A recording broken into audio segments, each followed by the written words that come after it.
backstage collision. What if the biggest rivalry in early 2000s R&B happened offstage? Not on it. Keisha Cole recalls a night during a major label showcase when Beyoncé, then fresh off Destiny's Child, entered the backstage area unannounced, moments before Keisha's set. Cole says the mood changed instantly. The cameras weren't rolling, but every eye turned. The industry watches more closely off stage than on it. Keisha felt the tension, subtle nods, withheld compliments, and eyes following Beyoncé, not her. That moment became her wake-up call. In music, talent matters, but hierarchy rules. Always know who controls the room, even when you're headlining. She wasn't supposed to be there.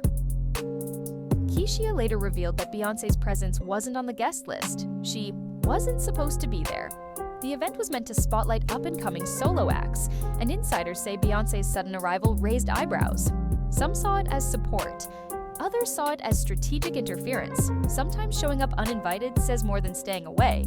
Keisha described the vibe shift as immediate. Label reps left her dressing room to greet Beyoncé. In a space built for emerging stars, the biggest star in the building had already been chosen. Attention isn't shared, it's redirected. Jay-Z's watchful eye. What happens when the Kingmaker walks in mid-showcase? Jay-Z reportedly arrived just after Beyoncé, and Keisha swears his presence wasn't random. Multiple attendees recall him standing near the stage, stone-faced, arms crossed, studying, not clapping, not smiling, just watching. When power enters the room, performance turns into audition. Keisha says she could feel his gaze more than the crowd's applause. Later, whispers swirled that Jay was scouting, not for talent, but for alignment. In entertainment, you're not just chosen, you're evaluated. A vocal showdown. This wasn't scheduled, but it happened anyway. Sources close to the event say Beyoncé began warming up, loudly, just as Keisha's vocal check was wrapping. It wasn't a duet. It wasn't friendly. One engineer called it a sonic tug of war. Sound checks can become silent battles for dominance. Keisha's team interpreted it as Beyoncé reminding the room who still ruled vocally, even off the mic. For fans, it was never televised, but those in the industry never forgot some flex without moving, others do it with one note. The Rock Nation vibe test. Not every test involves a mic. Sometimes it's energy. Multiple insiders say that after the showcase, Rock Nation reps didn't just talk music, they watched how Keisha interacted, who gravitated toward her, and whether she commanded respect when Beyoncé wasn't nearby. In the music biz, vibe is a currency, quietly measured, never announced. Keisha later said she felt she was being sized up, not for talent, but for alignment with the brand's image. With Jay-Z's empire forming, every cosign had to feel like legacy. Authenticity can't be coached, but it is calculated. Beyoncé's calculated compliment. Here's what stung the most. The compliment felt loaded. According to Keisha, Beyoncé approached her after the show and said, "You're almost there. You just need polish." It sounded like support, but Keisha heard something else. Dismissal. Some compliments double as power plays. That one line echoed louder than applause. Was it a nudge, a warning, or a subtle reminder of who sets the bar? Either way, it lingered in Keisha's head for years. Words shape careers, especially when they come from the top. The phone call that changed everything. Keisha says her manager received a curious call 2 days later. A rep from one of Jay-Z's affiliates asked for her press kit, then ghosted her. Zero follow-up, no meetings, no feedback. It wasn't rejection, it was silence. And in this industry, silence is loud. Being noticed isn't the same as being welcomed. The call hinted at potential, but the disappearing act revealed the verdict. Rumors spread that Beyoncé had already filled the lane. Jay-Z needed. There's no open seat when the queen's already in place.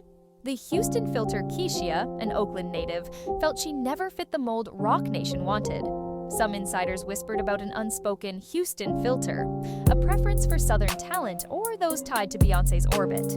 Several emerging artists from New York and LA reported similar treatment. Sometimes the industry gate doesn't swing. It scans for hometown loyalty. Whether intentional or not, it created a quiet pipeline. If you weren't part of that cultural code, you felt it. In music, location is more than geography. It's branding. The unofficial blackball Keisha's career didn't stall. It slowed unnaturally. After her debut album hit, industry push began tapering off despite strong fan support. One radio exec reportedly said, "She's good, but she's not one of them. No hard bans, just vanishing slots and pulled invites. Not every blacklist has paperwork, some happen in whispers. Insiders called it a soft freeze. You're not banned, but you're buried." While Beyoncé's orbit grew brighter, Keishia's spotlight dimmed without explanation. Control isn't always loud. Sometimes it's subtle and strategic. BEAT Awards. The seating snub a year later, fans noticed something odd at the BET Awards. Keishia, despite 2 nominations, wasn't seated near major acts. Instead, she was in the second tier, while Beyoncé, unlisted as a performer, sat front. Row. Social media lit up. Seating charts speak louder than speeches. Industry watchers said it was a placement play, a visual reminder of who's rising and who's rotating out. For Keishia, it was less about the seat and more about the signal. Where they place you reflects what they expect from you. Behind the studio door, not all rivalries play out on stage. Some simmer in silence behind studio glass. Keishia reportedly had a chance to collaborate with Ne-Yo on a track that was later offered to Beyoncé instead. The label made the switch for visibility. Even though Keishia had already recorded her demo, studio politics cut deeper than contract clauses. Keishia never publicly addressed it, but insiders called it a clear redirect. Not sabotage, just priority shuffling. Same song, 2 destinies. In music, control of the mic doesn't mean control of the mix. What if Keishia got the cosign? Mid-video CTA. Let's flip the timeline. Imagine Keishia got that Rock Nation push. Would she have dominated that R&B window Beyoncé once held? Would her raw edge have reshaped pop soul entirely? Now here's your challenge. If the industry didn't favor Polish over Pain, would your playlist be different? Drop your take in the comments. Do you think Keishia got blocked or just bypassed? This story isn't about jealousy.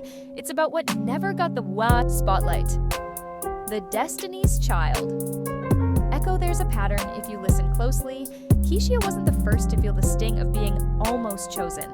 Former Destiny's Child members like LaToya Luckett and Farrah Franklin have shared eerily similar stories. Industry momentum, then sudden silence. When one star rises, others are quietly dimmed. While Beyoncé's brand crystallized, other female voices were systemically muted. Keishia's experience wasn't isolated, it mirrored a rhythm of erasure around powerful women with distinct identities. In The Machine, spotlight is often a solo setting. The album delay nobody questioned. Keishia's sophomore album faced a mysterious production stall. Her team blamed label politics, but whispers inside Interscope said clearance complications. Rumored to involve overlapping samples with upcoming Beyoncé material. The timing? Uncanny.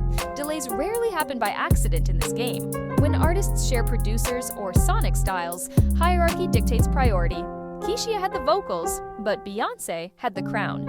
And when release calendars collide, power decides. Your sound doesn't matter if someone louder gets the mic first. The quiet rebrand after 2008, Keishia's look, sound, and rollout strategy shifted. Gone were the gritty ballads and street soul visuals. In their place, softer lighting, glossier aesthetics, and radio-friendly singles. One exec described it as an urgent pivot, an attempt to catch up with the Beyoncé standard. When your lane gets erased, you're forced to reroute. But fans noticed. Some felt the soul was filtered out. And as Keishia tried to align with what labels saw as marketable, her original core started drifting. Sometimes success demands compromise, but at what cost? Jay-Z's public silence. Jay-Z has endorsed dozens of artists over the years. J. Cole, Rihanna, Vic Mensa, but never once has he publicly co-signed Keishia Cole, despite their early proximity. And for a mogul known for calculated alliances, that silence reads deliberate. In this business, who you don't name is just as loud. Some believe that silence was protective, maintaining brand harmony. Others say it reinforced the hierarchy. Either way, the lack of acknowledgement spoke volumes. To fans and gatekeepers alike, silence in the industry isn't passive, it's policy. Keishia's comeback blueprint. Don't count her out. In recent years, Keishia's been quietly regaining control, writing more independently, teasing unscripted docuseries, and rebuilding her core fan base without major label crutches. The bounce back is never broadcast, but it's real. She's tapping back into that raw emotion that made Love and I Should Have Cheated timeless. not for charts, but for healing. Her resurgence shows that when the machine forgets you, self-belief is your blueprint. Legacy isn't built in headlines, it's built in longevity. The truth, Beyoncé. Never told, there's one thread Beyoncé has never pulled. The impact of her ascent on those around her. No interview, no lyric, no mention of the doors that quietly shut for others when hers opened wide. And maybe that silence isn't shade, it's strategy. Sometimes the most powerful move is saying nothing at all. Whether Keyshia was overlooked, outpaced, or outmaneuvered, one thing's clear. This wasn't just a battle of vocals. It was a story of timing, narrative, and gatekeeping. And we're only now hearing the echoes.